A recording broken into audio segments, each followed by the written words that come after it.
സങ്കീർണ ഘട്ടമായിരുന്നാലും ശരി, സന്നിഗ്ധ ഘട്ടമായിരുന്നാലും ശരി, ബഹുമാനപ്പെട്ട ഹൈദരലി ശിഹാബ് തങ്ങൾ അവർ സമസ്തയുടെ കൂടെയായിരുന്നു. സമസ്ത അവരുടെ കൂടെയായിരുന്നു, അവർ സമസ്തയുടെ കൂടെയായിരുന്നു എന്നുള്ളതിന് വളരെ വ്യക്തമായ തെളിവ് നമ്മുടെ മുമ്പിലുണ്ട്. അവിടുത്തെ അവസാന സമയം അധികം സംസാരിക്കാൻ വയ്യ, വേണ്ടത്ര ഭക്ഷണം കഴിക്കാൻ വയ്യ, എപ്പോഴും ഡോക്ടർമാരുടെ നിയന്ത്രണത്തിലാണ്.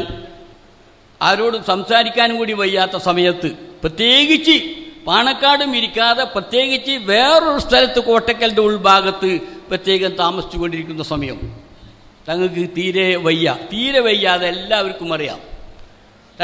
ഒന്ന് രണ്ട് മുഷാവറ യോഗത്തിന് തങ്ങൾ വന്നിട്ടുണ്ടായിരുന്നില്ല. പിന്നെ ഒരു മുഷാവറ യോഗത്തിന് തങ്ങൾ അവർ വന്നു. അപ്പോൾ ആ സന്ദർഭം ഒരു പ്രയാസകരമായ സന്ദർഭമായിരുന്നു. അതായത് നമുക്കെല്ലാവർക്കും അറിയാം, ഞാൻ ചരിത്രം അത് പ്രശ്നങ്ങൾ എടുത്ത് ഉദ്ധരിക്കുകയല്ല. CAC-യുമായി ബന്ധപ്പെട്ടൊരു പ്രശ്നമുണ്ടായിരുന്നല്ലോ. CAC-യിൽ പഠിക്കുന്ന പെൺകുട്ടികൾ വിവാഹിതരായാൽ അവരെ അതിൽ നിന്ന് ക്ലാസ്സിൽ നിന്ന് പുറത്താക്കുക, പിന്നെ അവരവരെ പഠിപ്പിക്കുകയില്ല എന്നൊരു അവസ്ഥ വന്നിരുന്നല്ലോ. അങ്ങനെ ചില കുടുംബങ്ങളും ചില മാതാപിതാക്കളുമൊക്കെ സമസ്തയെ സമീപിച്ചു. സമസ്ത ആ തീരുമാനം, അവരെ ഇനി പഠിപ്പിക്കുകയില്ല എന്ന തീരുമാനം പിൻവലിക്കണമെന്നും പറഞ്ഞു. നിങ്ങൾക്കൊക്കെ അറിയുന്ന കാര്യമാണ്. അങ്ങനെ ആ പ്രശ്നം നടന്നുകൊണ്ടിരിക്കുകയാണ്. സമസ്ത ഒരു ഭാഗത്ത് ആ തീരുമാനം പിൻവലിക്കണമെന്ന് പറയുന്നു, മറുഭാഗത്ത് ആ തീരുമാനം നടന്നുകൊണ്ടിരിക്കുന്നു. പല പെൺകുട്ടികളും പുറത്തു പോകുന്നു. തങ്ങൾ CAC-യുടെ ചെയർമാനായിരുന്നു, സമസ്തയുടെ വൈസ് പ്രസിഡന്റ് എന്ന് വെച്ചാൽ ഫലത്തിൽ പ്രസിഡന്റ് തന്നെ. തങ്ങളെ സംബന്ധിച്ചിടത്തോളം വളരെ പ്രയാസമുള്ളൊരു സന്ദർഭമായിരുന്നു.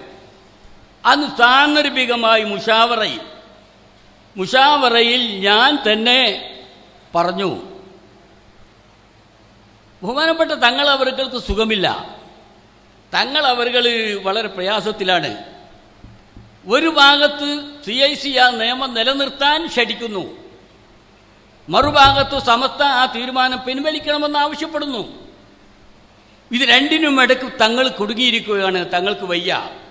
അതുകൊണ്ട് ഒന്നുകിൽ CAC ആ തീരുമാനം പിൻവലിച്ചേ തീരൂ, അല്ലെങ്കിൽ സമസ്തക്കാരുടെ ജമിയത്തുൽ ആ തീരുമാനം പിൻവലിക്കണം.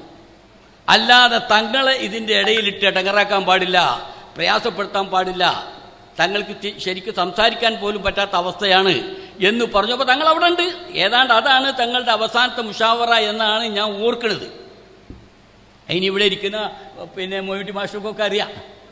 ഏതാകട്ടെ, അപ്പോൾ തങ്ങൾ പറയുകയാണ്, ആ തീരുമാനം സമസ്ത പറയുന്നത് പ്രകാരം പിൻവലിക്കാൻ ഞാൻ അവരോട് ആവശ്യപ്പെടാം.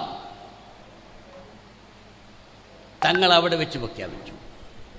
അങ്ങനെ തങ്ങൾ ആ തീരുമാനം പിൻവലിക്കാൻ ആവശ്യപ്പെട്ടു. പക്ഷേ ആ തീരുമാനം പിൻവലിച്ചില്ല.